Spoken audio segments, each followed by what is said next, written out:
Okay.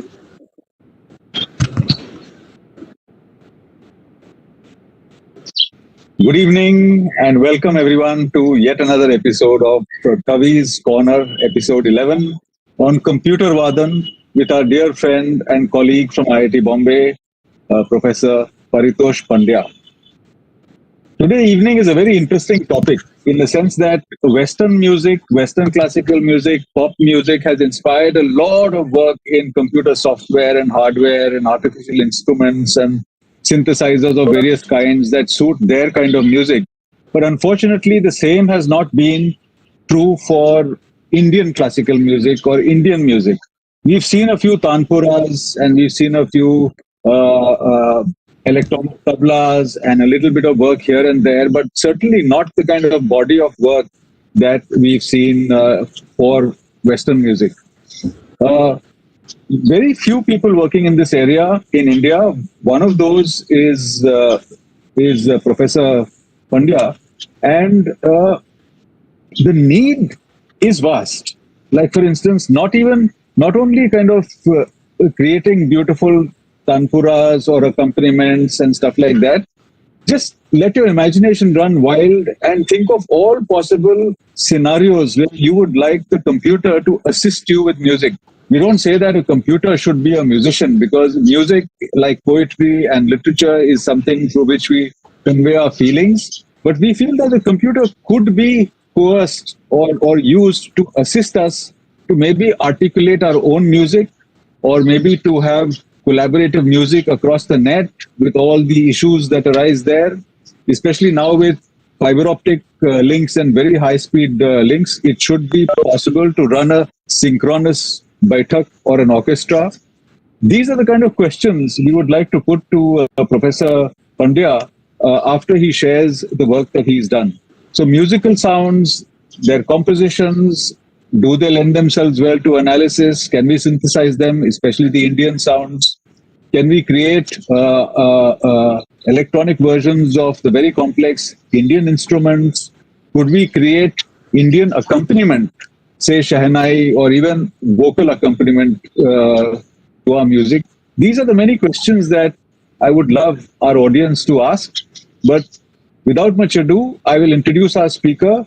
Professor Pandya is a very distinguished computer scientist whose areas of interest includes logic, automata, mathematics of program construction and embedded systems. He's a BTech in electrical engineering and MS from MS University, Baroda. He's an MTech in computer science from IIT Kanpur. He's a PhD from TIFR in Bombay. And he's got a very illustrious career where he's been a research officer at Oxford University in the computing laboratory with no other than Professor C.A.R. Hoare, the very distinguished scientist and Turing Award winner. He's been a visiting scientist at the United Nations University's International Institute of Software Engineering Technology in Macau. He's a former professor and dean of the School of Technology and Computer Science at TIFR. He's an adjunct professor in the CSE department at IIT Bombay. And we often teach a course together. And next semester in January, we are planning to teach a very innovative embedded systems course based on a lot of model-based design and exciting stuff.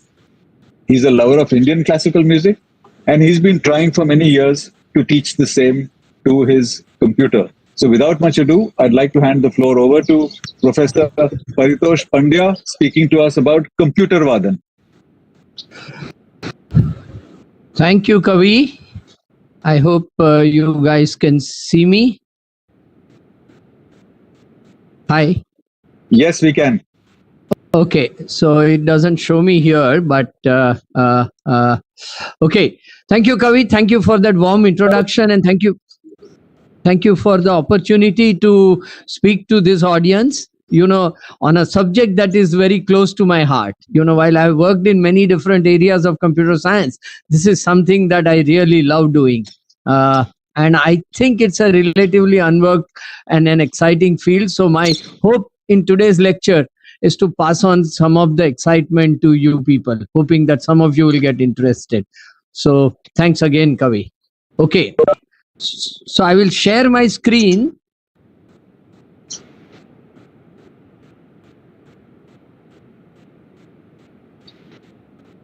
Okay, I have shared my screen, and then I will go to my slides. So are you able to see my slides? Yes, we are. Okay, I'll make it into presentation mode. So that's the thing. Okay, so today's topic is computer Vaadan. That is, understanding and making music using computers. And specifically I'm going to focus on what I call intelligent processing of Indian music. That is applying some AI techniques to understand, Indian music. So, but let me give a little bit of background. It says that we are staying in knowledge era, and computers and communication have revolutionized our lives. But if you look at the history of the way computers developed and computing technologies developed, originally they were built as devices for scientific calculation. For example, calculating orbits of planets or trajectories of rockets, or many such things, right? In fact, let me show you something. Are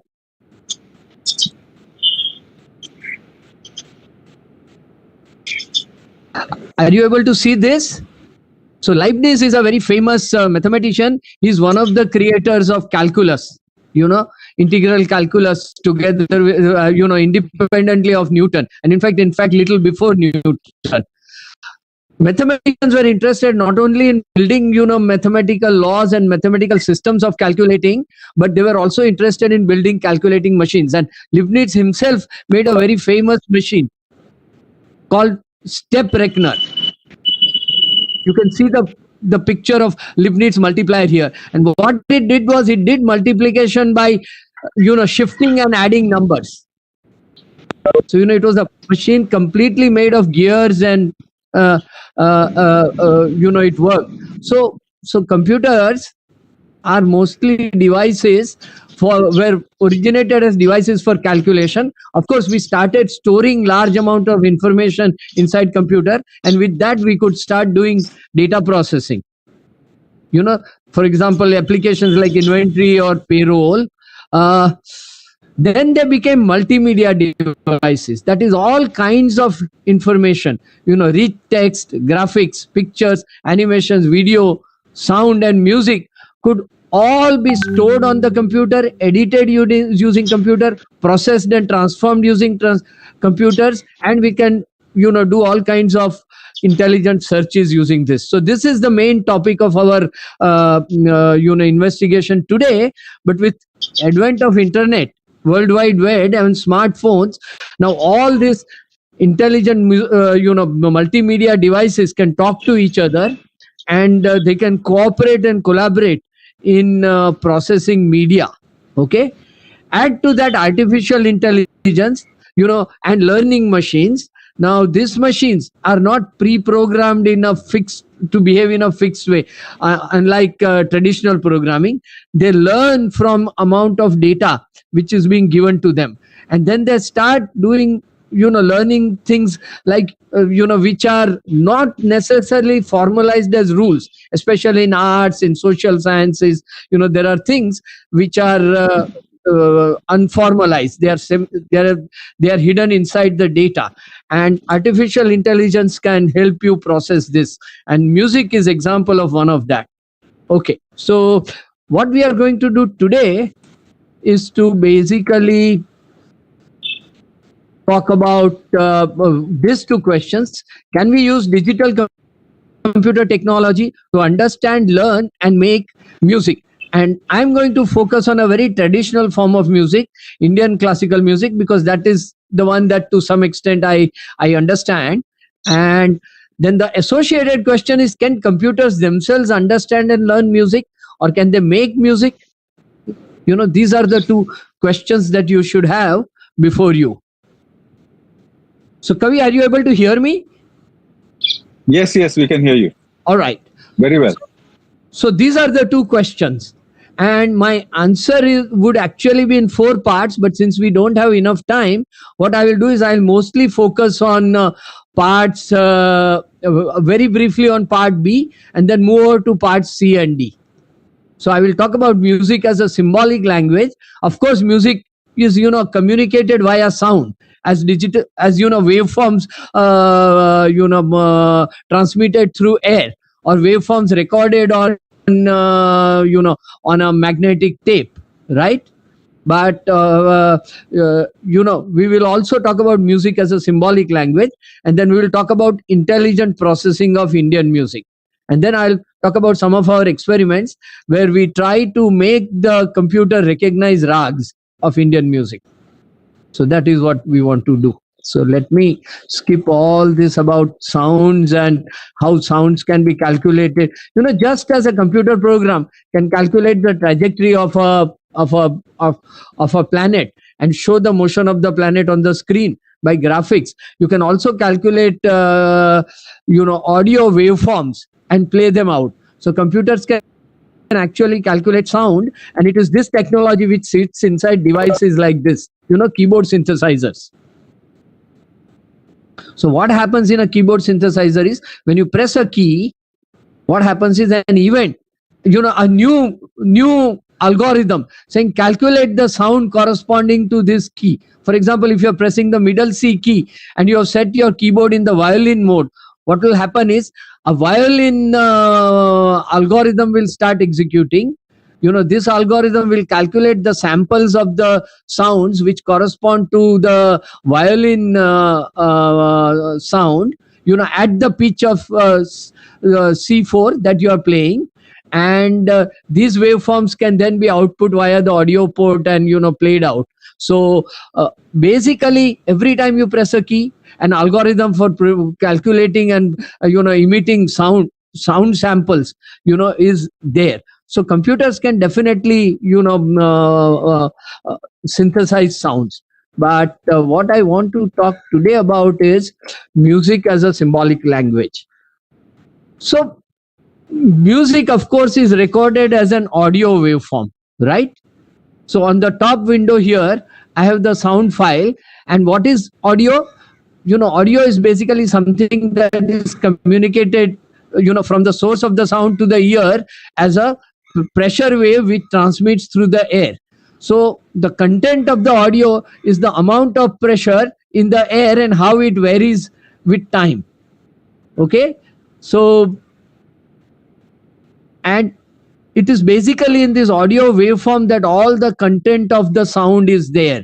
And musical sound is also communicated as audio. So you can say that one representation of music is the waveform that you see. And this is the waveform that we would record on a magnetic tape recorder or digitize and put inside a CD and play back, right?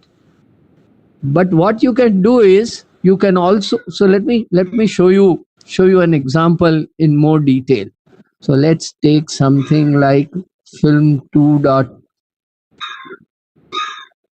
wave, open with. So here is an audio editor, very famous one called Audacity.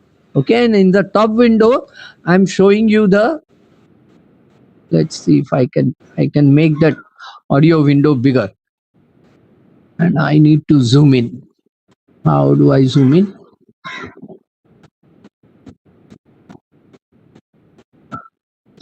Okay, so this is the plot of the waveform against time. Of course, I have given it at a very large granularity, and so you are not able to see it very well. But if I can, and if I, there's a view zoom. There is no view zoom. View and then view and then zoom inside there. Top. Yeah, there is a zoom, but I thought there would be a button which would let me zoom. Oh, control. Select control 1. No, zoom control in. 1 is good. No, control 1 is good enough. Okay. So this, as you can see, is the audio waveform of Santur. Oops. This is the Santur waveform. I can show you the waveforms a little more. So along with the short is that I can have this waveform recorded, and then I can play it back.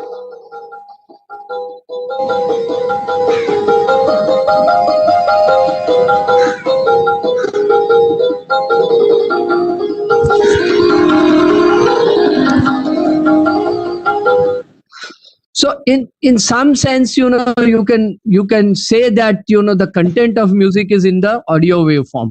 But musical sounds have got characteristics like pitch and loudness and tonality. The violin tonality is one thing, the santur tonality is another, etc. And we can extract the so-called spectrogram of this sound. What are the frequency components present at each point in time? So here in dark black in the bottom window, I'm showing the spectrogram of this same waveform, and you can see that I have different amounts of energies at different points in time, and this is what gives the sound. So spectrogram is another representation of sound.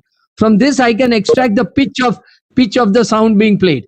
So for example, here I would have sa re ga sa dha sa re ga the, like that, so different sounds will give different pitches, and you can extract all these kinds of characteristics of sounds from the waveform, and you can visualize them, right? So this is one representation of music as sound.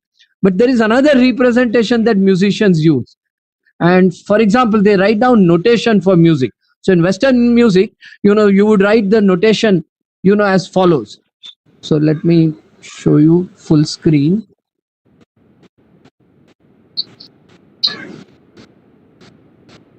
Okay, so this is what is called the common music notation or the staff notation. Hello? Yeah, we can hear you. And you can see here that music, Western music composers would compose the music, they would write it in this form, and then the conductor would take this score. This would be given to every member of the orchestra. He will know which part of this music he is supposed to play, and the conductor will keep time and they will play this music. Okay? So music is recorded as this, and each symbol here is a note. So for example, there is a note, the height of the note in this graph will tell you which note it is, and you will be playing out this note one by one, right? So mimicking something like this in Indian music also, notation started getting written. So there were musicians like Vaadan. Let me show you one example. Okay, this is a picture of notation from a very famous book. There was a scholar called Vaadan who started writing down Indian music, and he's published lots of volumes. And for example, this is his rendition of Rag Marwa, some bandish in Marwa. And what he says is, you play the ma ga re, right? So these are music. Here is a sequence of notes which are arranged in time. And we can think of music also as a sequence of musical events which occur in time. And maybe more than one musical note occurs in time. So these are arranged in tonal space as well as in time. And that is what is music. And we can try to analyze music as a language. So the musician is trying to communicate something like what is written down here.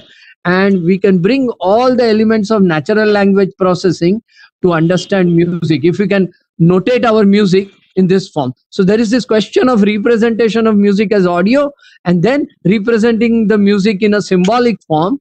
And somehow with modern technology, we have the ability to convert audio into notation like this and notation to audio like that. Some experiments like this are done for Western music, but for Indian music, this is largely unworked.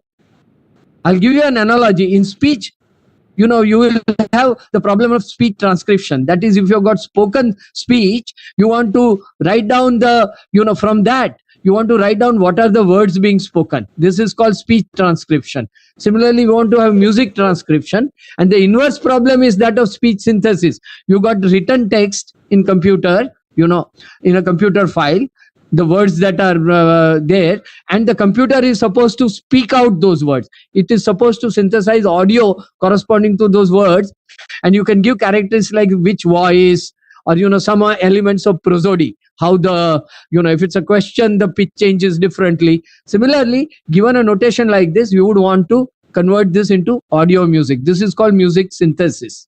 Okay, and for Indian music, this is largely unworked, but I would like to show you some examples. We started doing some experiments in that direction, and I will go back to my lecture slides and then show you. Yeah, so we have here a notation. Okay, and in this notation you can write down music. So here I have written down something like tabla. Okay, and in this, what have I defined? I have defined a pattern called kaida 2, and this kaida is some sort of theme of tabla which is taught to students, and then they play variations of the same pattern again and again. So there is the basic theme, and that theme is perturbed to play tabla. So here what we are saying is dhatita dhatita dhada tita dhage tina kena tatita tatita tata tita dhage dhina gena. This is my basic kaida. Dhatita dhatita dhada tita dhage dhatita dhatita dhada tita dhage tina kena tatita tatita tata tita dhage dhina gena. And now there are these variations on this. So it says dhatita dhatita dhada dhatita dhatita dhada dhatita dhatita dhada tita dhage tina kena. Okay, tatita tatita tata tatita tatita tata tatita tatita tata tita dhage tina kena. So or you will have dhatita. So there are variations like this. Now what you can do is you can transcribe the music in form like this, and we have built a music synthesizer which will convert this notation into audio files. Okay, so I would like to play some of these for you. How are we doing with time? Not so great, so we'll be brief, and let me Don't worry about that. Okay, so what I'll do is I'll show you here the actual text file which will be played out by the computer. Okay, and I would like to explain the structure of file to you something.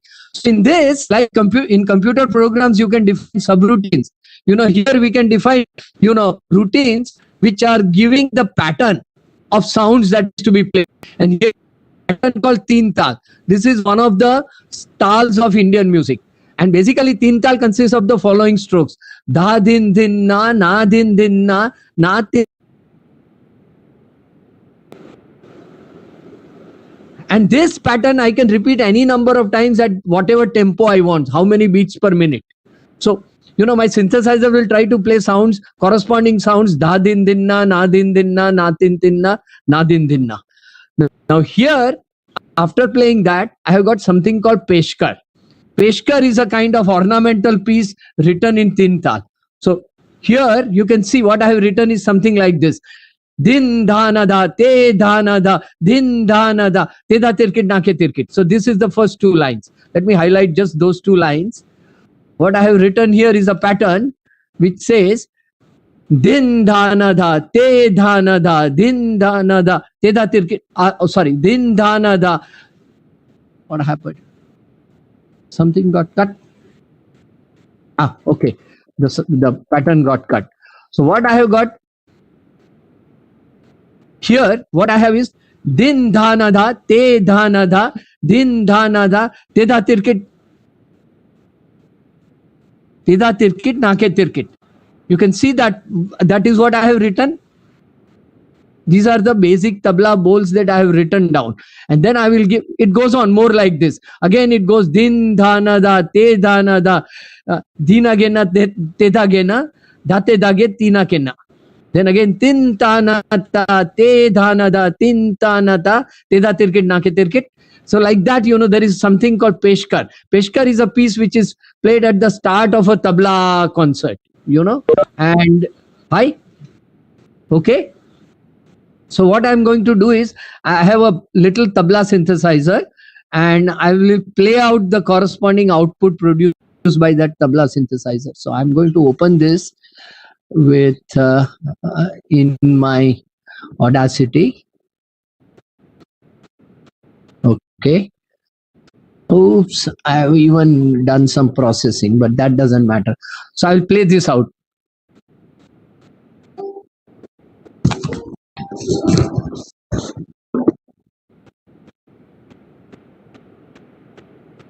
Ha, din, din, na, din, din, na, din, din, na, din, din, na.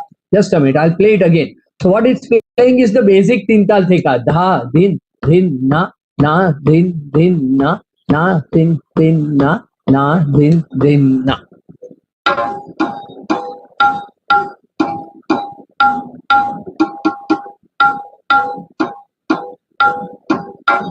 Okay. So, and then it is going to play the peshkar. So I again want to remind you of the peshkar. You know, what is the peshkar? Din dhana da, te dhana da, din dhana da, te da tirkit na ke tirkit. And then it goes on. So let's hear that. So I'll again play tintal. And then the peshkar, din dhana da, dha, da, din.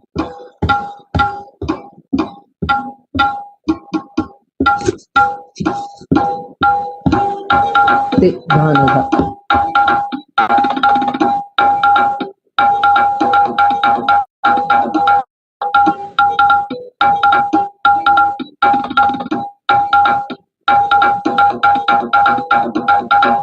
Okay, so the quality is not so great, but at least you are able to hear something, right? Here is another example of something written down in this form and then played. So let's see, hear this.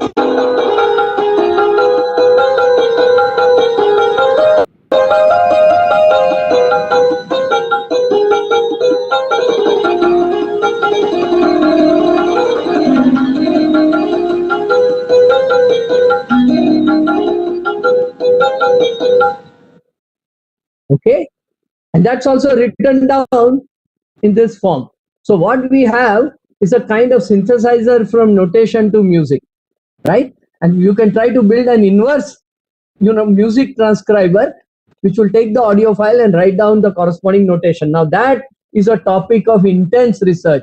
Large number of PhD theses, moderate success. In fact, I would say low success, but work is going on. So I think this is something that you may, those of you who work on the standard problems of speech analysis and synthesis should now think about music transcription and music synthesis. Okay, let's continue with our talk. So any question at this point? So we have this, what I'm saying is that we have this symbolic representation of music and we have this audio representation of music, and we want to be able to move between them. And the question of what the musician is trying to communicate maybe sometimes show up better in the audio, where fine effects of how the tones change are visible, and sometimes they'll show up better in the notation. And if you want to analyze and understand music, maybe we have to deal with both the representations simultaneously. So with some people in e-Yantra lab, we have now started a project where we will try to take this musical notation as it occurs in books. We will take the corresponding audio and we'll try to correlate this to and try to build a system which will help you visualize what is being sung. So this is one thing that we would very much like to attempt. Okay, that much was there, but how can we try to understand music using computers? That is what I want to talk about. And nowadays, we have all kinds of natural language understanding systems. We have got artificial intelligence which can understand all kinds of human phenomena.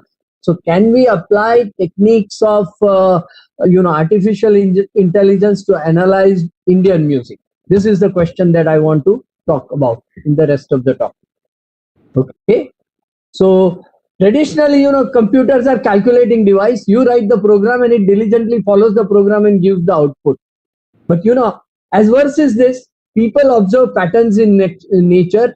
They discover rules. They may not even articulate it as a written down rule, but implicitly they will learn these patterns and then they will try to follow these patterns. So the question is, can computers learn from patterns in data and patterns in events that occur in nature?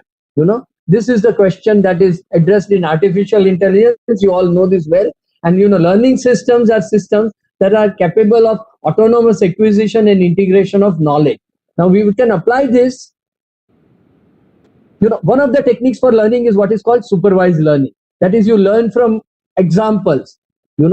Like a teacher gives you an example and then explains the concept. So you have a training example set which is annotated with what is to be there, and then you want to understand, learn something. So here, for example, I have got two rags. Let's say okay, I will not name the rags, rag A and rag B, and I have got several performances of each rag. Now in each performance of the rag, from the symbolic representation, from the notation, I count how many times note ma occurs after ga, ma, tivra and pa. So when do I see pattern ga, ma, pa, ma, and against that I count the number of times I see the pattern ga, ma, pa, re. So ga, ma, pa, ma or ga, ma, pa, re. I count the frequencies of this 4 grams. I mean, I'm sure you heard of n-grams, and you can calculate how many times each one occurs. And I can plot, right, these two things here. Okay, so in one rag, I have many compositions in that rag. Each one is represented by blue dot, and I count the occurrence of frequencies of occurrence of certain n-grams. In this 2-dimensional plane. Let's say there are 2 n-grams that I'm choosing. So I have a 2-dimensional plane, and then I get data points which look like this. Red data points are from one rag, and the blue data points are from the other rag. Now, a standard linear regression is you draw a straight line which best separates these red points from blue points, and then if you get a new black point, you don't know whether it's in rag A or B. You check which side of the line it is and predict which rag it is, right? So if you have notation of the music, you may be able to extract some statistical properties of occurrence of notes within that rag, and from that you may be able to give out some of the qualities of that rag. So you can build rag recognition systems by noting statistical patterns of occurrences of notes. And here I would like to show you some work which is done there. Let's see if I have it here. Okay. So this is some raga pattern analysis and recognition. So I will not show you who the author is, but let me show you some things. So what do they do? For a given rag performance, you can record what is the frequency of occurrence of various notes. So 12 is sa, 14 is re, 16 is ga, etc. So for different notes, you will give them some number, and you will note what is the frequency of occurrence of that rag, and you will normalize it in on the scale 0 to 1, right? So on large amounts of training data, you will show that in Bhupali rag, my sa occurs roughly this percentage of times, re occurs this percentage of time, ga occurs this percentage of time, okay, etc.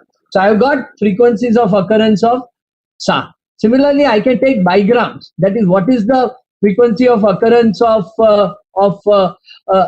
let us say 3 notes, sa re ga versus re ga re, ma pa ma. So triples of notes, what are the frequencies with which these triples occur? And I took the most dominant triple and I plot their frequencies of occurrence on training data in blue. So one triple, which is given here, it doesn't show here, but it will be something like 12, 12, 14 or 12, 14, 16, things like that, 3 notes at a time. So how many times those 3 note sequences occur within my performance, I'm counting, and I'm plotting the frequencies here. So I've got a histogram which is telling me these triples occur how often. And in blue is my training data, and in red is my test data. So I have a rendering of Rag Bhupali. I don't know what rag it is, but I plot the frequencies of occurrences of the same trigrams within that, and I draw this histogram. And if these two histograms are very close to each other, then I know that it is Bhupali. So I can, this is basically can be done by comparing histograms of n-grams. And to prove the point, here I have got Bhupali training data and the test data in Bhupali Rag itself, and you can see that the histograms are very, very close. As versus that, I have got Bhupali Yaman training data and Bhupali test data, and you can see that the yellow histogram is very different from blue histogram. So the two histograms are very different, and this is unlikely to be Yaman, because Yaman would match the blue histogram. In previous thing, the blue Bhupali, the yellow histogram closely matched the Bhupali histogram, so I can predict that on these unigam frequencies, I am very likely to be in Bhupali. Here I can say that I am unlikely to be in Yaman. Similarly, with trigram patterns, this is Bhupali with Bhupali, and it shows up some pattern like this. Of course, I have a new performance, so the new singer may have used it in slightly different frequencies, so I will get some variations. But here is the difference between Yaman and Bhupali, and you can see it is vastly different. So by comparing these histograms, you can try to classify rags. And how do you compare histograms? Well, you have the standard measure called cosine measure of similarity between histograms. You learn about this. There is also the scale divergence. So, there are well-known techniques in data classification which will allow you to compare to histogram. So just record some statistical properties of occurrences of notes within your performance, and then you will be able to classify rags. And with this method, you can get reasonable accuracies. You can get, something like, 80 to 90% accuracy in, similarity measures between rags. So is the idea of some sort of rag recognition using artificial intelligence getting clear? This is what we would like to do. So let's leave that out. Let's go back to our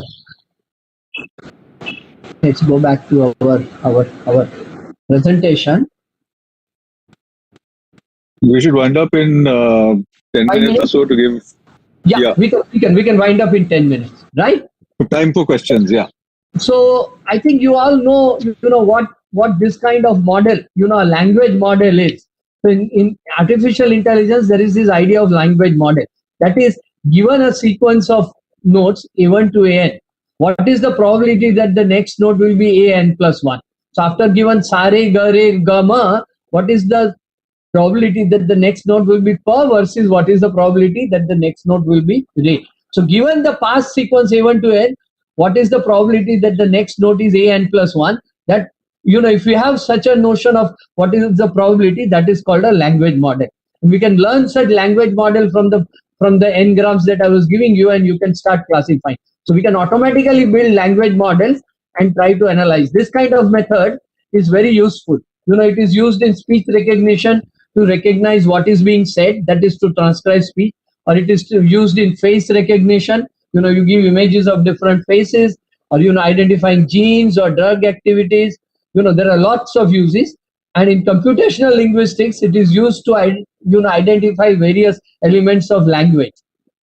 Okay. So, for example, with this, you can also synthesize speech. Okay, but you can try to apply this kind of techniques to musical problems. And I would like to give you some idea of some experiments which have been done in Western music, for this. So here is something called musical performance visualization, and there's a system called performance worm, which is built by a very famous computer scientist working in the area of music called Widmer. Now, different players, if you take the same piece of music but as played by different performers, famous performers, they will play the same piece differently. It's like the same piece of music, Bandish, is sung by Pandit Bhimsen Joshi or Pandit Jasraj or Pandit or some other performer. They will interpret it and play it differently. So what is the difference? What is the personal style that each person brings into performance of music? So what they observed is that different players have different ways of building tension and expression in music. These are terms that musicians use: tension and expression. And what are these tensions and expression? There are subtle changes, in the time position where a note is played. So according to score, the note is to be played at time point 1.2 second, but one musician will play it little earlier or little slower. So he will shift the time of occurrence of the note little bit. Okay. Similarly, the loudness with which that note is to be played, the the performer, a virtuoso performers will change the loudness. So what you do is, you take the score prescribes a standard time at which note is to be played and the standard loudness at which it is to be played. Check how a given performer changes the temporal position of the note as well as the beat, and plot it in two-dimensional place.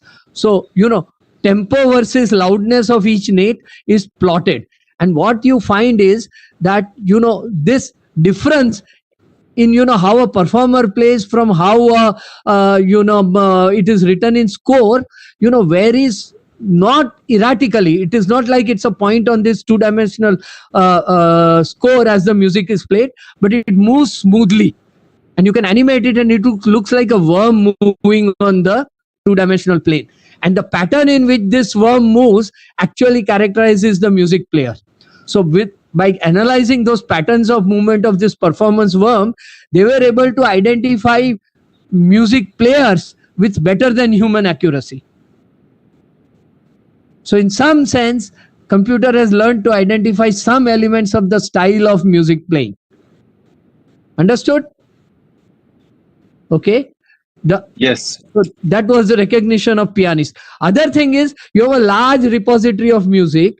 You can try to group the music according to some similarities, and you can specify what is the measure of similarity you want. For example, you want to group music by the instruments used. So all the brass things will come into one pool. So your music collection will get organized into what are called islands, by genre or by style or by performers or by timbre and rhythmic content. And this can be done automatically, and user can even query the music based on these characteristics. So these are called islands of music. And there is a lot of study of actually classifying music by the genre and style, like country, disco, hip hop, jazz and rock, etc.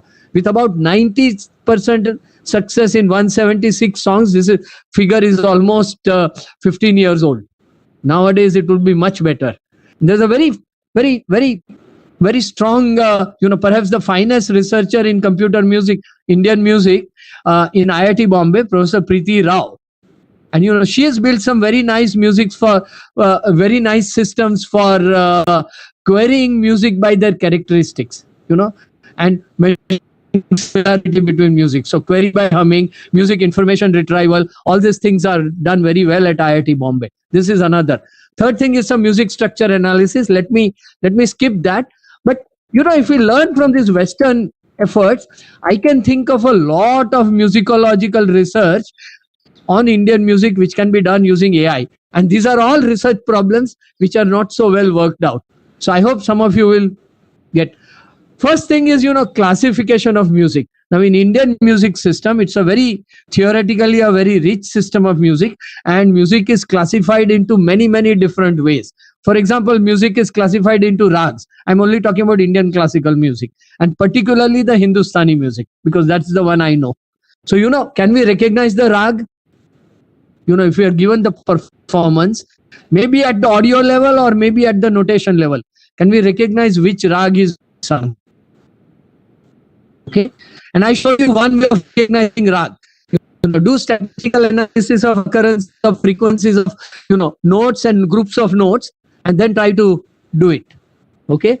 Secondly, musics are classified into thats and jatis. So can we predict? So rags themselves are grouped into thats and jatis. Now, what is the basis of classifying it like this? This is all soft. There is traditional knowledge.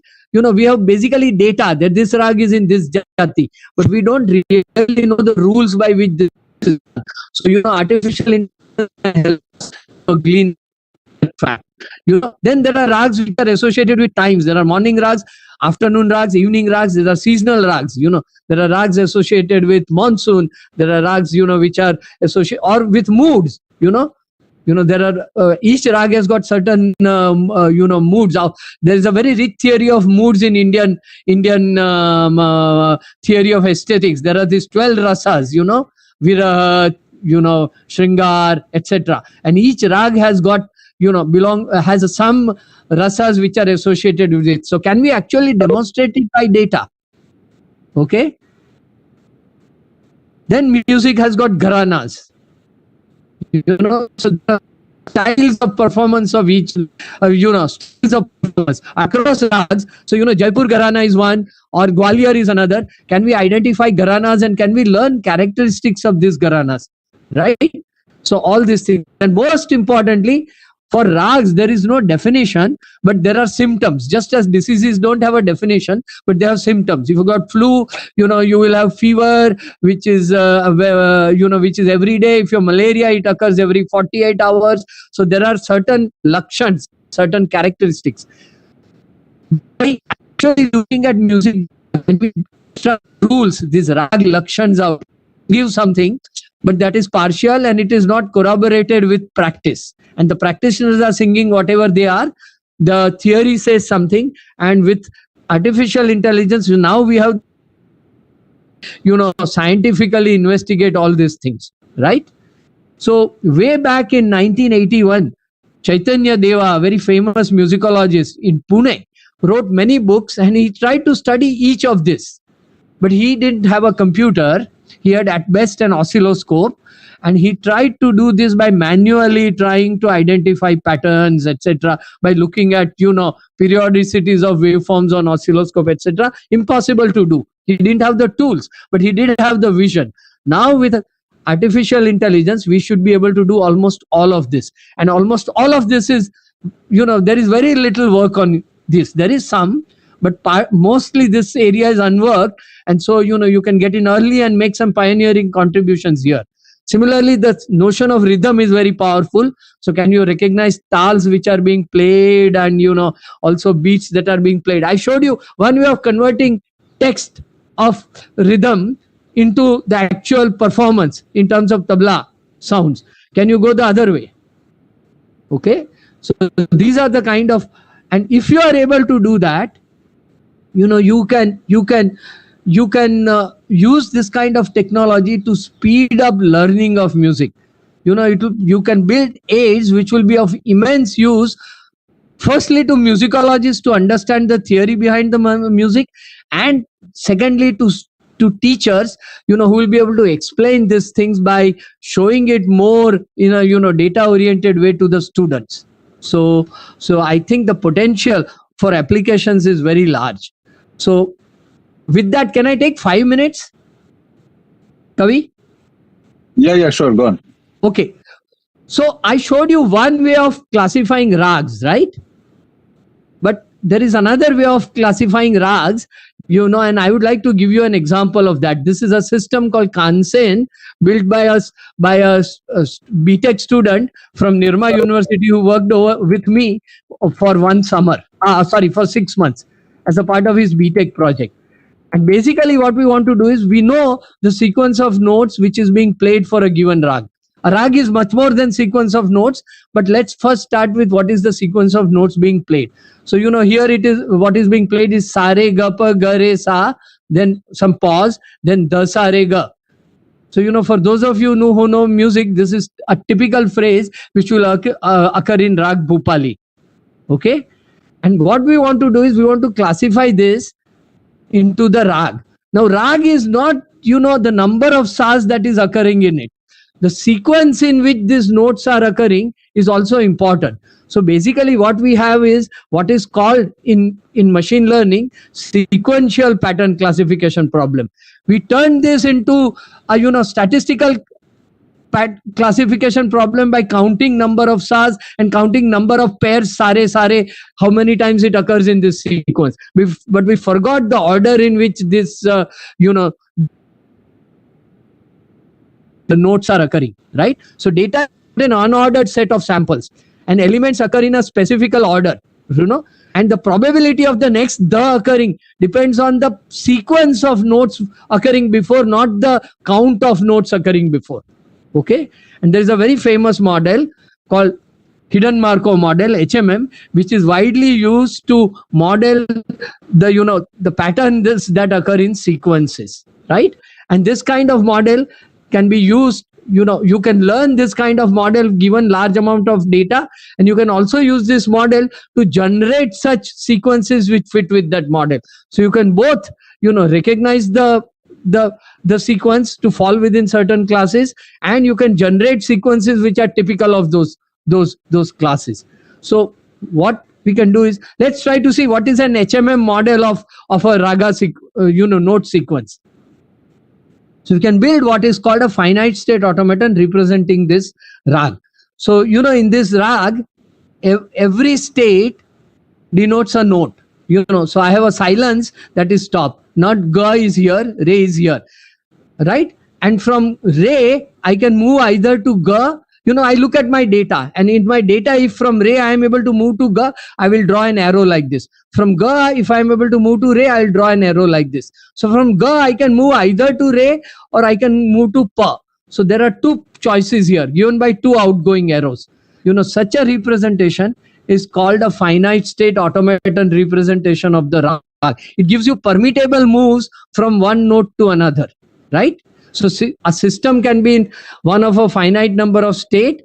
Current state depends on, what node sequences occurred before, and, current state, right, determines what are the possible next states, right? So what was done was Professor H.V. Sahasrabuddhe, a famous professor at IIT Kanpur and then at Pune University, actually took this Bhatkande's books. I showed you one composition from Bhatkande, and then he actually extracted rules for different rags as automata which look like this, right? And he said, if you've got a sequence, where you are making transitions as allowed by this automaton, then you are in that rag. But there is something missing here. While you are saying from ga, I can move to re, and from ga, I can also move to pa, the probability of moving to re is maybe much lower than the probability of moving a pa. So we can have a more probabilistic muting here, and we can model this as what is called the hidden Markov model, where for each transition, we will write down the corresponding probability with which you can move from ga to re. So you can move from ga to re with probability 0.45, and you can move from ga to pa with probability 0.23, right? And you can move from ga to sa with probability 0.06. So what do? You have a finite state automaton.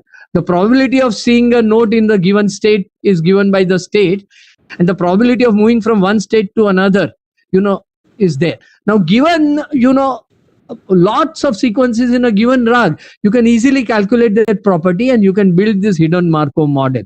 So what you can do is, there are two algorithms which are well known. One is called the Baum-Wells HMM learning algorithm. You give lots of sequences in Bhupali, and it will learn this HMM model of that rag. Okay. So this figure was actually produced by mechanically applying this Baum-Wells algorithm to some Bhupali rag sequences which were available with us, and we built this probabilistic model. Then, given such a model and given an unknown sequence of nodes, we can count what is the probability of that sequence occurring in that rag. Okay. How do we do that? Suppose we have a sequence, we start at stop, and then we play a ga. So the probability of playing ga initially was 0.46. After ga, we play a re. So the probability of playing re after ga is 0.45. So the overall probability of sequence ga re is the product of 0.4645. Then I play a further re. So, then I will multiply the probabilities along the path, and I'll get a very small number, right? The probability of this sequence occurring, let's say I have a sequence of 10 nodes, I will get the probability of this 10 node sequence among all 10 node sequences, right? So I can calculate the probability of occurrence of a note sequence, among all sequences of that length, right? And that is called the Viterbi decoding algorithm. So we can find out the probability of a note sequence occurring in an HMM model. Now, suppose I have got an HMM model of Rag Bhupali and a Rag Yaman, then I calculate the probability of the same sequence in Bhupali model and Yaman model, and whichever gives me higher probability is my Rag. So this is how we identify rags, and we built a system called Kansen with this. We for about 29 differentiating between 29 rags with very preliminary techniques, we got about 86% probability. So these are the rags between which we are there. The note sequences are obtained from a MIDI keyboard. And so to give you an example, if you have got a sequence like this, out of those 29 rags, what I'm saying is the probability of this being a Pilu is 10 raised to minus 88. That is log probability is minus 88. The probability of it being Adana is 10 raised to minus 117. So the Pilu is vastly more likely than Adana, because 10 raised to minus 88 is very much larger than 10 raised to minus 117. And the probability of this sequence being Meena Malhar is 10 raised to minus 58. So this HMM model is a very, very, here are some more examples, but this kind of system is quite nicely able to, identify rags and so classify rags. Moreover, you can use model like this by walking on this model with these probabilities to synthesize music. You can actually walk keeping these probabilities in mind and move from one state to another in a kind of simulation and produce music. So these are both analysis models as well as generative models. Okay. So what I'm saying is, given things like this, we have vast possibility of applying computer technologies to Indian music and producing good analysis for both musicologists as well as music students. So my conclusion is, computer analysis and machine learning provide interesting new method for analyzing music. It allows many intuitive and qualitative observations, to be made objective, precise, and quantitative. Research with computational techniques lead to direct application. You will be able to produce little programs. For example, we have got this rag classification system, and you can directly show, use it to classify rags which are being sung by, and if the student, sings the rag, wrongly, the probability of being in that rag starts going down. So you get an instant feedback of how good is your matching with the rag. Intelligent music processing, while it is, done very routinely for Western music, it is almost untried for Indian music. So you have a chance of doing some influential and early work. And another thing is, it requires collaboration between musicologists, computer scientists, electrical engineers, physicists, things like that.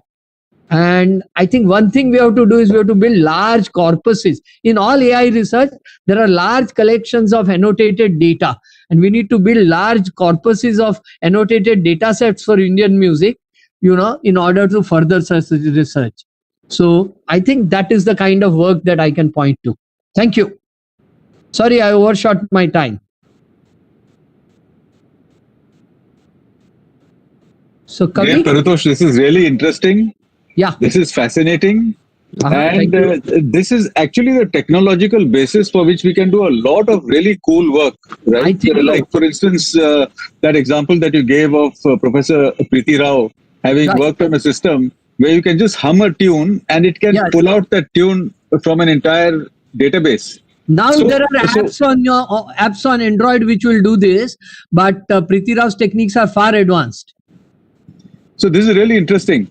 Yeah. So this means that there's a lot of interesting stuff which can be done with this thing, and I can guarantee that we'll have some very interesting internship projects happening next summer with the next batch. Lovely. And we'd like to pull you in, and we'd like to pull Preeti Rao in also to help us look after these projects. But there are a number of questions out there. I'd like to lay the floor open for questions. Shall I ask Ritu Verma, who's got a question, to open up and unmute your video and you can ask? Yeah, Ritu. Good evening, sir. Sir, so I'm practically new to this particular field, and I myself play only one instrument, that too badly. So excuse me if I ask anything wrong. But then What I do you have play? this. What do you Sorry, play? so I play mridangam. Mridangam. Okay. So Hey, that's news, yeah? Yeah.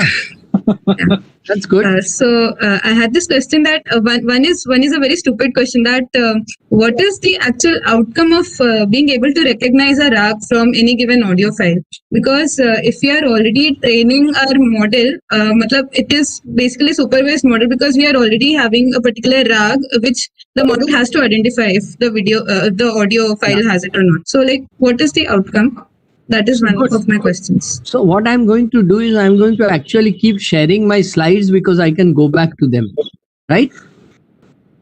So it's not just that you are identifying merely that this is this rag, or this is the other rag, or the current performance is currently in this tal, it is Adi tal, or it is something else, right? It is also that you will be in the process of analyzing this by computer, you will be analyzing some characteristics of that, and you will be able to visualize that, and then you will be able to speed up the learning of student in this thing. So let me, there are two answers. One is that you can make pedagogical tools for music for students around this kind of knowledge, which will help them. Currently it's all our tradition of music is very oral. You learn from a teacher just by hearing and trying to reproduce. But quantitatively, teacher will say, okay, I have these alankars, you practice it. Sarega, rega, sarega, re, sarega, re, rega, maga, mapadapa. But is he singing it correctly? Is he going off note? Teacher is not going to be available 24 hours. If you have a system which is detecting the pitch and telling you that you are going off, or you are playing it at the correct positions in the tal, and how much skewed you are, it will help the student to practice, right? Yes, so I'll give you an example. I showed you some notation written down in text and a synthesizer which was playing that film song. From that, you can use it. You can use that kind of tabla transcription, synthesis and harmonium synthesis as accompaniment for students. And this was in fact tried. There is this 5-year course in India in Hindustani music by Gandharva Mahavidyalay. So Prathama, Dvitiya, they give levels, and you have to pass 5 years, and then you will become some sort of certified a BA level music. Okay. First two, they have books, and what we did was I put all the bandishes which are to be learned in first 2 years in this notation, and then it started acting as accompaniment for students to practice. So tabla will be there and harmonium will be there by this computer, and they can sing with it. So you see, you can build an accompaniment system by going from notation to audio. You're sharing your screen, by the way, Paritosh. Yeah. So I want to show some other things there. So let me go back to my. You're showing us rather than your slides. Yeah. The other thing that you can do is you can help musicologists. So let me go back to this. Musicologists have all these ideas about what is the content of, there is this Bharata's Natya Shastra. Or, there are these volumes from 10th century by people like Sharangdev, etc. Right? And they talk about music, but we don't know if these rules are, these are more like, understanding of some symptoms of music. Now, can we actually make this more objective and quantitative and more demonstratable? So, once you have these technology tools, you're not only identifying the rag, but you are saying how close you are to that rag. And what is the difference between these rags? So what is called rag lakshans? What are the symptoms of the rags? If you can identify that, it would be very, very useful. So I think this kind of research can produce tools which will be of immense use to musicologists. Okay. Thank you, sir. Yeah. So my other question was that suppose if there is an undocumented, for this particular model to run, we need to have prior knowledge of the particular rag. But if there is some undocumented rag, and if an audio file is given to us, then can we, for instance, a jugalbandi? So can we perhaps extract the particular musical notes that all the instruments are being played out, because each instrument has different pitch level and frequency. So can we do that and make a learning model out of it, something like that? So I will demonstrate to you one example. Okay, I'm going to play something. I hope I do have that here.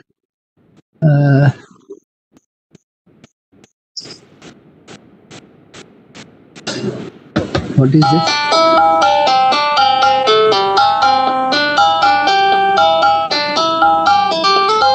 This is some sort of, string sound without any reverberation box. It is made by a particular string sound algorithm called Karplus-Strong algorithm. And then you put a model of a reverberator, a Veena reverberator or a guitar reverberator. And the sound will change and start sounding more like a guitar sound, etc. But the same piece you can output as a harmonium sound, single reed harmonium. So if I have, and same as santoor.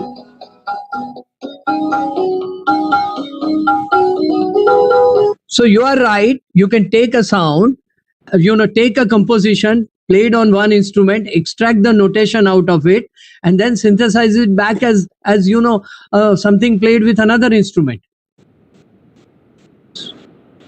You see, this is what this technology. See, it is the same with speech. You can take speech, something spoken by a female. You can transcribe it into sequence of words by speech transcription. You can synthesize it back as speech read out by a male, right? With an accent, let us say, which is Malayali. So similarly, you can do things like that in music. If you have good models of musical composition. So that is the other thing that you can do. Okay. Thank you, sir. Thank you. Yeah. Anybody else? Please, Uday. Yes, sir. Uday. We have a question from Uday Ramtirthkar. Oh, okay. Hi, Uday. Good to hear from you. Yeah, it was very, very interesting. I am attending second time. The last one also was very good. Paritosh, you'll have to stop sharing your screen. Okay, I will stop sharing my screen. Yes. Paritosh, okay, please. Are you able to hear me? Can you hear me? Yes, I'm yes, not we can hear able you. to hear Uday. We can hear him. Okay. Really? Boliye. Hello. Hi. Yeah, now I can hear you. No, I just want to understand. See, I am also listening to some programs on appreciation of classical music. Right. And there they talk about chalan and some special ornaments, right, like khatki, murka, and all those murki or katka, some kind of a thing, which differentiate between gharanas. Right. Okay. So any work has been done on understanding those patterns? Not by computer music, open, but it should be done, and it is possible now with current day technology. Okay, yeah, I mean, so I think this is an excellent model that you showed. Yeah. Yes. The last model you showed about the state model and the HMM model. Definitely, I think this can be. Yeah. Even in the concept of mean, no?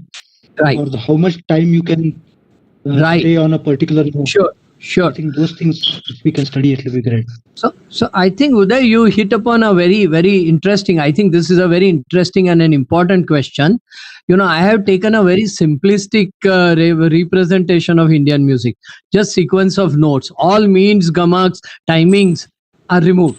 Right? Okay. In some sense, it's a very stupid model. It's like the music is being played on a keyboard. Yeah. Not being played on any real instrument. So actually this notation needs to be extended to bring in elements of gamaks, means, weights that you give. And, but these are all open. We don't have a good language, with those elements in, because those will represent our music much more closely. And part of my favorite research project at the moment is to extend all these simplistic notations, to bring in more elements which are closer to real music. Yeah, in fact, in the state model, you got the probability of switching the note. Where we can add a time element or time is easy, but again, you don't have discrete notes, sa to re. You'll go by Ming, and the way you descend, the shape of the curve also matters to some extent. So we have now started analyzing that data, and you don't, every detail of that curve may not be important, but at least some parameters of that may be important. So I think now we have some people say that Indian music is completely continuous and you cannot write it down as a language at all. Yeah. Whereas my belief is that this is not the case. There is a language, and now we have the ability to extract such a language. But it won't be, language very similar to Western music, which is what inspired Bhatkhande and Paluskar to write it as sequence of discrete notes, sa, re, ga, re, sa. Yeah. So, Paritosh, I have a question. Bolo.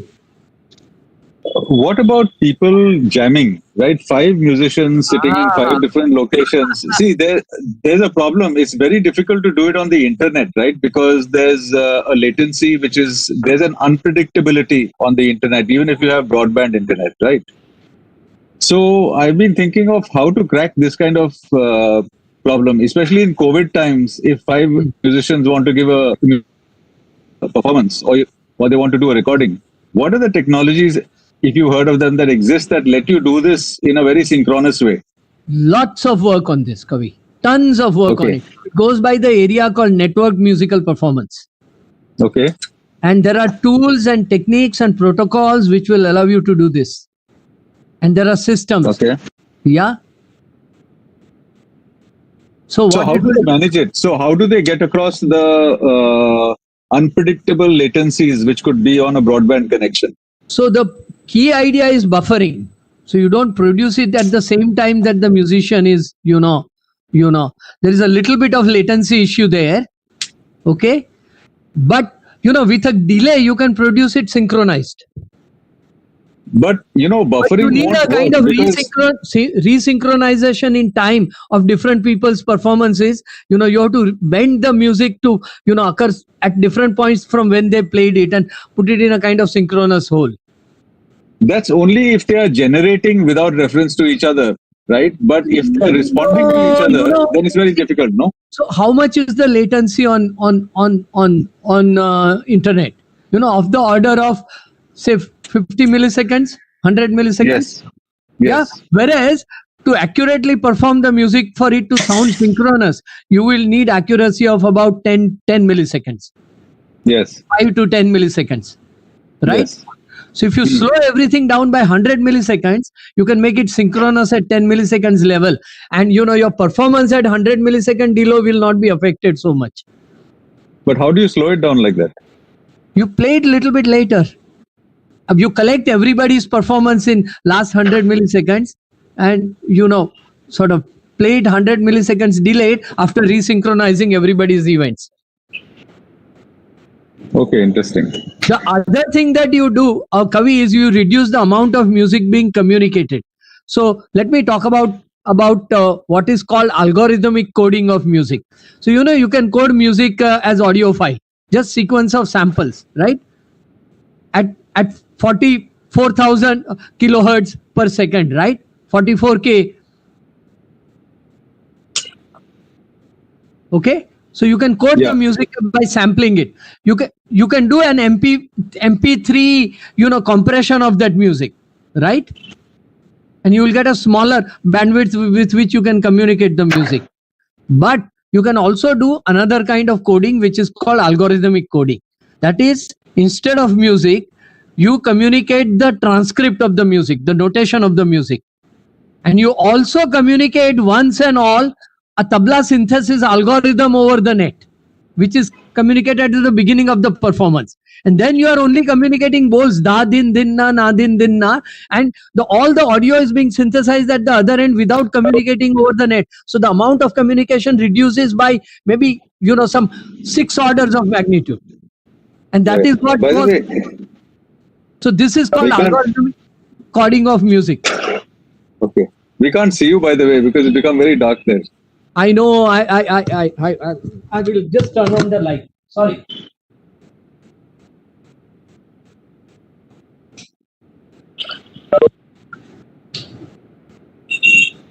Sorry about that.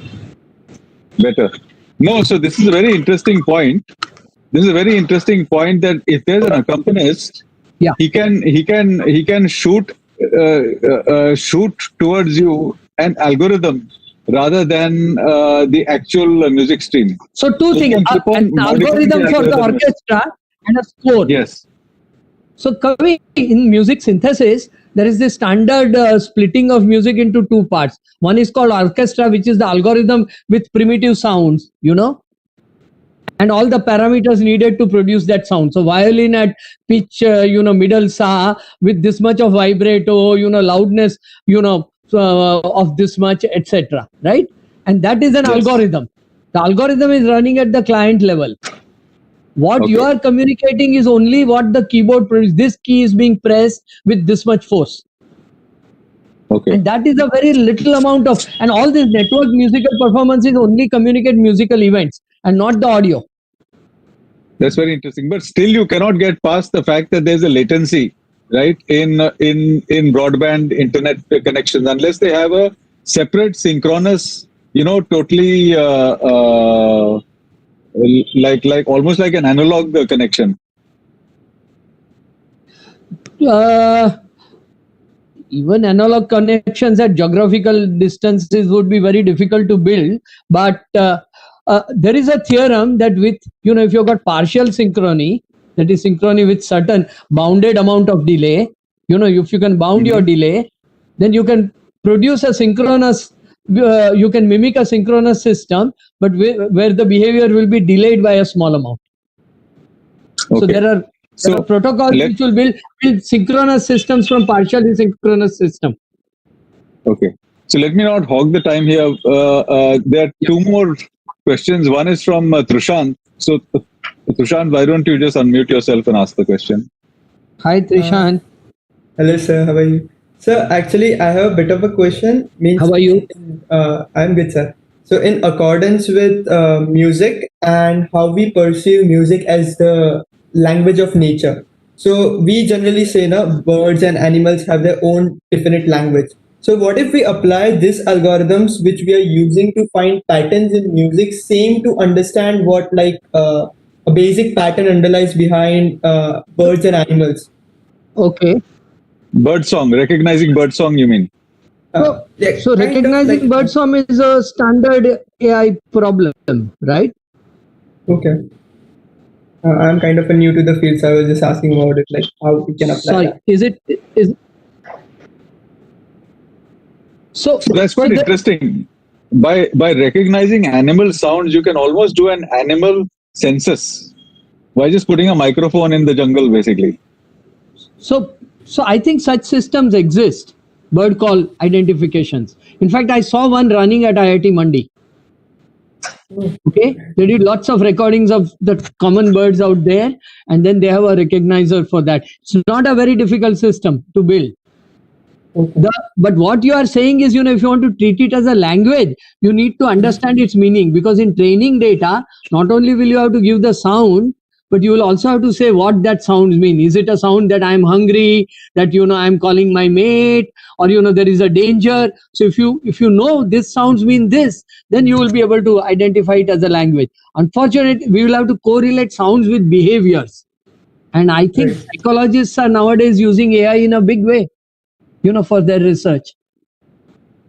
So if we can put in perception in a view, in the behavior sense, like having a bird and observing it and simultaneously recording it on different instances, Absolutely. would it be possible to find the underlying language, basically, kind of assumption? Yeah, so that is very much an exciting area of work and should be done. Not enough has been done, but I think you should. I mean, this is something that should be pursued. Unfortunately, there is this big problem with AI. Let me point it out upfront.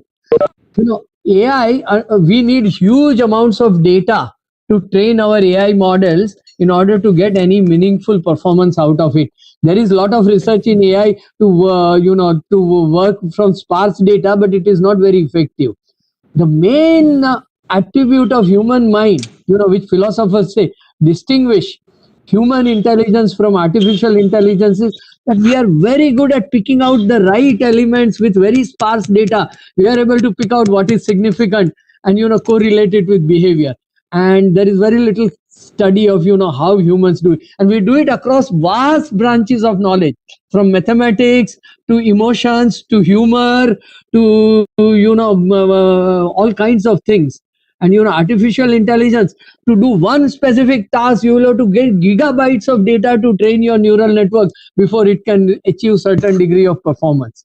So how are we able to just with very little suggestion pick out the rules and bend them? Of course, evolution is playing some role here, but really, you can build these probabilistic models. I mean, there is enough expressive power in these probabilistic models to represent what you want to represent as knowledge. But how to build those models? And humans are very efficient at having building those models as compared to machines as yet. Right. So, when you go to unstructured domains like bird languages, we don't even know what that data means. And then do we have enough data? This is the question. Fortunately, in musical domain, there is tons of data available, and we mostly understand that data. Musicians do understand what is being done. Right. So there it is actually a doable thing. Yeah. Thanks, Paritosh. Thank you. Yeah. Has it answered your question, Trishant? Yes, sir. I got the answer. More than answered, right? Yes. So we have time for one more question before we close. So I think Gaurav has a question. I'd like him to unmute himself and ask it. Hello, sir. Hello. Sir, I want to know how this auto tunes work.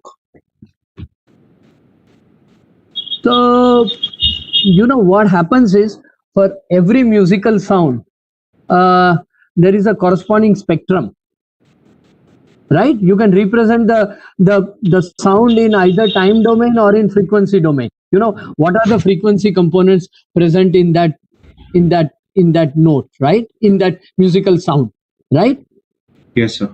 And if you see, Sa played on violin, it will have certain frequencies and certain overtones. A basic fundamental will be there and some harmonics will be there, right? In different proportions. And the proportions of these harmonics determine whether it is violin or not. Okay? Yes, sir. Agreed? There will be some dynamics. These things will change slightly with time, but basically the proportion of the harmonics determine whether it's a violin or it is santur, etc. Now what happens is, when you've sung when you're playing Sa, the fundamental occurs at, let's say, frequency 100, and the first overturn occurs at 200 hertz. The third overturn occurs at 300 hertz, etc. Right? I don't know. Why am I getting I'm getting an incoming video call. Sorry about that. Okay. So what was I saying? So there is a spectrum of a note being played as Sa. Now if you look at the spectrum of the same note being played as Ga, Pa, what will happen? The fundamental will occur at 150 hertz because the basic frequency of Ga, the pitch of Ga, is 1.5 times the pitch of Sa. Okay? And all the overtones will occur in those multiples with the appropriate weightages. Right? So given the Sa note, you can change its spectrum to look like that of Pa by mathematical calculation. And you can change the pitch at which a sound is being played. Okay? So by manipulating the spectrum of the sound, you can make it sound like the same sound being played at different pitch. Now, in auto-tune, what happens is, if you're singing it, at a slightly wrong pitch. You are not exactly playing it at the pitch of pa, but you are slightly off the tune. You can change the spectrum of that sound to make it exactly sound like proper pa and resynthesize that spectrum into audio. So typically this kind of systems work by converting the time domain signal into spectral domain and then fixing the spectrum and coming back to time domain. Yes, sir. But how we do it automatically? Like there are various apps that do this thing automatically. So automatically you can change the violin sound being played as sa to sound like violin sound being played at pa. Yes, sir. Right. How would you do that? By adjusting the pitch. Take the spectrum of sa, violin sa, and multiply all the frequencies by 1.5. Okay? And you will get a new spectrum. That spectrum will represent exactly the sound of pa. Now from spectrum also you can go back to sound. You know the Fourier theorem.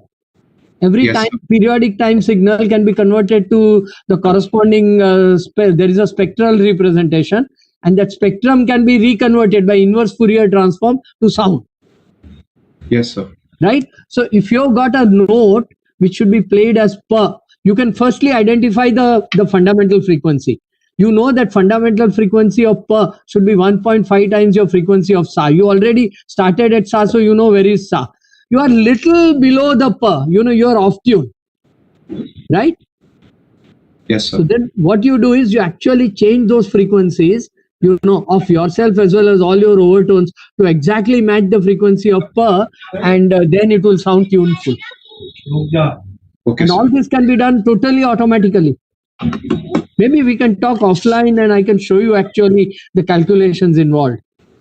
Sure, sir. That will be great. So, but if you are something like auto-tuner, even Alia Bhatt can sing music. Yes, sir. Okay, we have one last question. We should close after that. Suraj Goswami here has a question. Suraj, unmute.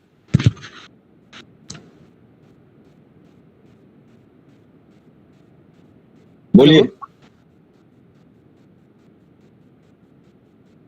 I think bandwidth issues. No, we can't hear you because maybe just unmute or mute your video. We might get your audio then. Or type the question.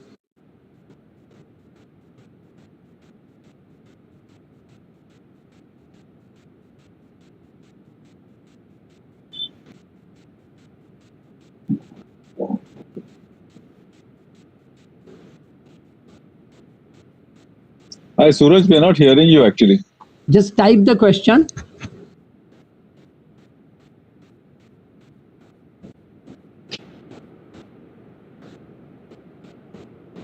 Okay. There's a problem. Okay. So maybe there is another question on the chat, Kavi. So I'll just read it out. Sure. Sir, what are the differences, difficulty in automatic speech recognition and detecting rags from audio file? So these are two different questions, right? Automatic speech recognition is a vast field. I think there are maybe 10 conferences and maybe few maybe of the order of 100 200 PhD theses is coming out every year on this, right? There is a vast in IIT there is a postgraduate course on speech recognition and speech analysis. Preeti Jyoti runs this. Professor Preeti Jyoti has given them a talk actually. Right. So what is speech recognition. Now, detecting rag from audio file, see, the reality of rag is in some features of the notes being sung, right?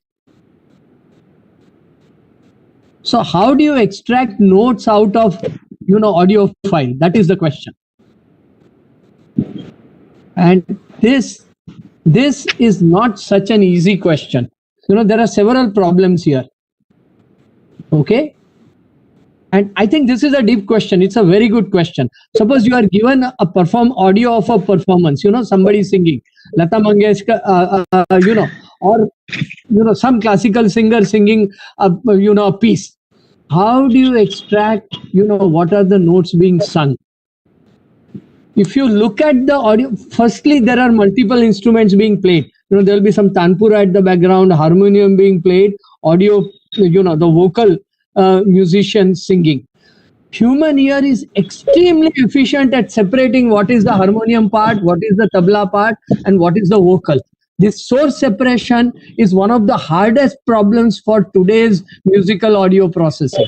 We are not able to separate the sound into the harmonium component, the vocal component, and the tabla component. Nobody knows how to do this well. Because these being musical sounds, they are sharing a lot of harmonics.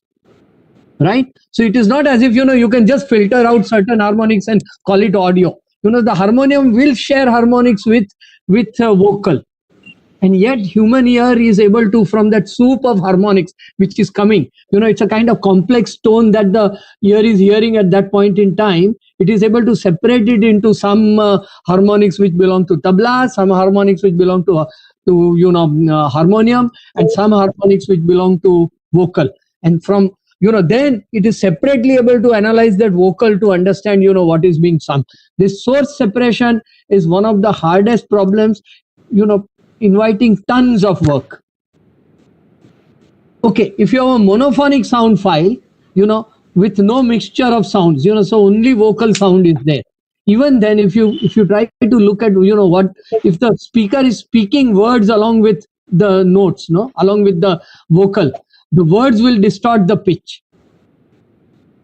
So you will have to remove the the articulation of the if he's saying something, the singing certain words, then words disturb the extraction of pitch. What is the note being sung? Presence of note when words are being sung is harder to identify than if the musician is just doing ah. If he's doing ah, then it is much easier to identify pitch versus he's saying koyaliya bole ambawa ki daat. So this is another difficulty. The third difficulty is that unlike harmonium, where fixed frequencies are played at different points of time, the actual pitch which is being sung by the musician varies in a fairly complex way with jumps between them. I think I sent some pitch extraction visualization to Kavi, and he was quite impressed with the amount of variation in the graph compared to what we hear, right?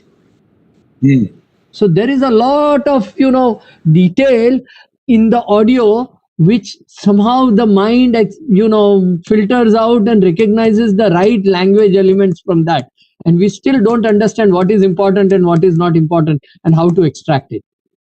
So everything is a research problem here. That's great. Wherever there are problems, we see opportunities.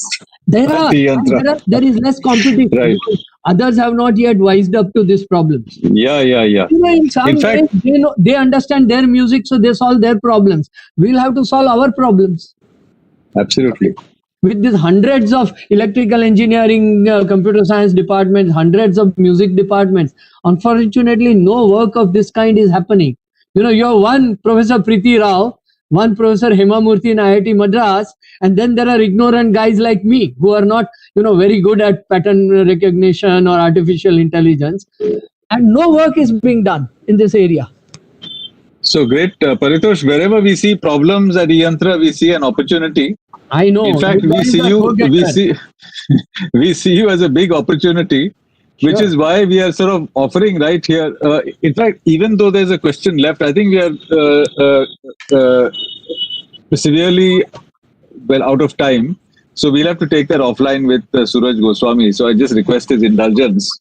But thank you very much for giving us a fascinating insight into the world of computer representation of music and how computers can actually help us play with music, help us build tools with which we can understand music better, and maybe help us build systems which can make music come more alive for us, especially in learning music, in listening to music, in recalling music and things like that. And as you've shown, right, a lot of work has been done in the Western music space, but there are not enough Indians looking at our own Indian music. And with the talent that we have out there in the colleges, right, there's a lot of scope for youngsters doing a lot of work in this area. So, well, an offer from our side is that the next internship at IIT Bombay will have at least 5 or 6 projects looking at just the music aspect, and we can get Preeti Rao also into kind of helping Definitely us get these people. guide these students along with you, and let's develop this as a vertical within e-Yantra itself, because this is an opportunity for many youngsters to do some really cool stuff in this area. So, without much ado, I'd like to thank you, Professor Pandya, for having joined us and regaled us with your knowledge about computer Vaadan. And I request everybody to just unmute their audio and give you a big hand for an excellent talk. Thank you very much. Thank you, Kavi, for the opportunity. This subject close to my heart. Great. Okay. And as you can see, it's fun, right? Why do we do it? Because it's fun. Yeah. This is this is not some dry knowledge, that you do one more technical development. This is something new and exciting, and you can immediately build something. If you're Yes. So now the team also has an idea of what keeps Professor Pandya young. So on that note of youth and indulgence, let us end this program. Thank you very much. Thank you, Kavi. Good night and Good God night. bless.